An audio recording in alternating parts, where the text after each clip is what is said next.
यहाँ पर और चलिए यहाँ से सीधे आपको लिए चलते हैं करनाल, जहां करनाल की तस्वीरें देखिए। केंद्रीय गृह मंत्री अमित शाह जो हैं करनाल आज पहुंचने वाले हैं, उसको लेकर कार्यक्रम। ये तस्वीरें आपके टीवी स्क्रीन पर।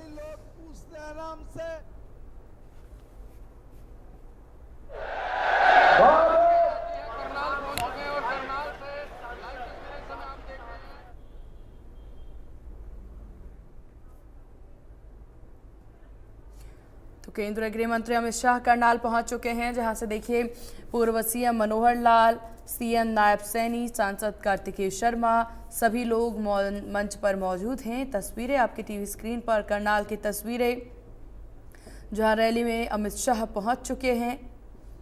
तो देखिए उनके स्वागत के लिए पूरी तैयारी स्वागत की देखने को मिल रही है।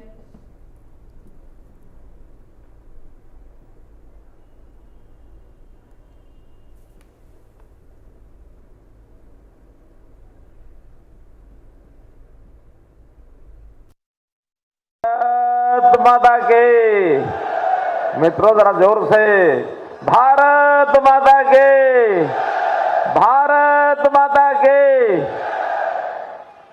आज की करनाल में इस चुनावी सभा में हमारे बीच में हमको आशीर्वाद देने आए देश के गृह मंत्री माननीय श्री अमित शाह जी, मंच पर विराजमान हमारे प्रदेश के मुख्यमंत्री और प्रदेश के अध्यक्ष माननीय श्री नायब सिंह सैनी जी, उपस्थित सभी अन्य सज्जनवृंद, मेरे बुजुर्गों, नौजवान साथियों, माताओं बहनों, पत्रकार छायाकार मित्रों, आज तो प्रत्यक्ष देश की एकता और सुदृढ़ता को जिन्होंने मजबूत करने का काम किया, गुजरात से ही देश के पहले गृह मंत्री सरदार वल्लभ भाई पटेल, उनके सपने को पूरा करने वाले आज फिर से हमारे गृह मंत्री सरदार वल्लभ भाई पटेल की तरह हमारे भाई अमित शाह जी देश की एकता अखंडता को सुदृढ़ बनाने के लिए जिस प्रकार से धारा 370 को नेस्तनाबूद किया, मैं उनका हरियाणा की जनता की ओर से बहुत बहुत स्वागत करता हूं, अभिनंदन करता हूं। माननीय गृह मंत्री जी, करनाल दानवीर कर्ण की धरती है।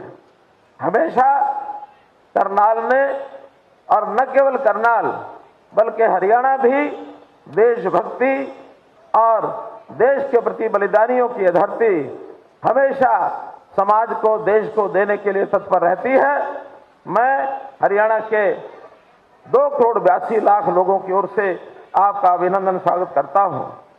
बहुत गर्मी, सूरज की गर्मी, तपेश और चुनाव की गर्मी, इन दोनों में भी इतना उत्साह और इतना उमंग हमारे लोगों में जो हरियाणा में दिख रहा है, निश्चित रूप से मैं कह सकता हूं कि जैसे प्रधानमंत्री जी ने गरीबों की खुशहाली के लिए मोदी गारंटी ये हमको दी है, हम भी हरियाणा के लोग 10 लोकसभा की सीटों में 10 की 10 जीतकर, और यहाँ पर जो उपचुनाव हमारा करनाल विधानसभा से जहाँ हमारे मुख्यमंत्री श्री नायब सिंह सैनी स्वयं चुनाव लड़ रहे हैं, हम आपको 11 कमल खिला करके देने की गारंटी दे रहे हैं।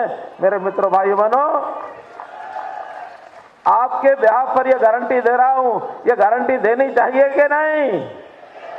ये गारंटी दे दो आदरणीय अमित शाह जी, हम 11 की 11 सीटें आपको दिलाने की गारंटी लेते हैं। इस प्रकार से जो देश में ऐसे ऐसे काम जनता जिसको बहुत वर्षों से इंतजार कर रही थी, चाहे वो राम जन्मभूमि की बात हो, धारा 370 की बात हो, 3 तलाक की प्रथा को समाप्त करने की बात हो, कॉमन सिविल कोड को फॉर्मुलेट करने की बात हो, अथवा गरीब के घर में हर प्रकार की सुविधा जो प्रधानमंत्री जी ने और आप लोगों ने मिलकर के दी है, यहाँ का समाज अभिभूत है। और इस समय जब हम गांव में जाते हैं प्रचार अभियान में, एक ही स्वर, एक ही आवाज कि भारतीय जनता पार्टी जिस प्रकार से काम कर रही है, तीसरी बार देश के प्रधानमंत्री मोदी जी बने और वो भी सामान्य बहुमत से नहीं बल्कि 400 पार के बहुमत का संकल्प ये हमारी जनता ने यहाँ लिया है। मुझे विश्वास है कि इस बार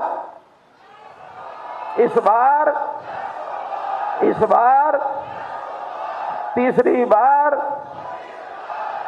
बार तो मैं तो यही कहूंगा कि जैसे देश भर में जो कुछ कांग्रेस में चल रहा है, बौखलाहट आई हुई है, केवल दिल्ली में बैठकर मां बेटे की इच्छा को पूरा करने की उनकी एक मनस्थिति, ऐसे ही हरियाणा में बापू बेटा वो कहीं ना कहीं मुख्यमंत्री का सपना लेते हैं, मां बेटा प्रधानमंत्री बनने का सपना लेते हैं। लेकिन जिस प्रकार का घटनाक्रम है, कांग्रेस को ये तबाह कर रहे हैं, नष्ट कर रहे हैं। और मैं तो ये भी कहता हूं कि राहुल गांधी, वो कहते हैं महात्मा गांधी का मैं अनुयायी हूं, महात्मा गांधी के बराबर तो पासंग भी नहीं है। हाँ, एक बात महात्मा गांधी जी की अवश्य वो पूरी कर रहे हैं। गांधी जी ने 1947 में कहा था कि कांग्रेस का काम जितना था हो चुका, अब कांग्रेस को समाप्त कर देना चाहिए। उस समय तो कांग्रेस के लोगों ने नहीं माना, लेकिन राहुल गांधी महात्मा गांधी के इस सपने को पूरा कर रहे हैं। इस समय कांग्रेस खत्म हो रही है। मैं तो यहां तक कहूंगा कि हमारे यहाँ मतदान 25 मई को है। 25 मई कांग्रेस फिर गई, पिछली बार भी गई थी, इस बार भी जाएगी। 25 मई कांग्रेस फिर गई।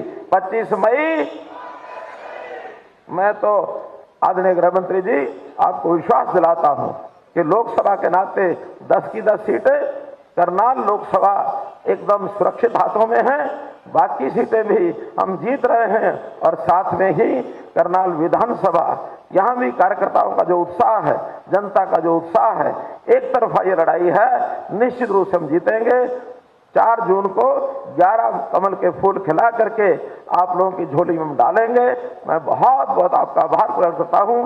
बहुत बहुत धन्यवाद। धन्यवाद माननीय मनोहर जी।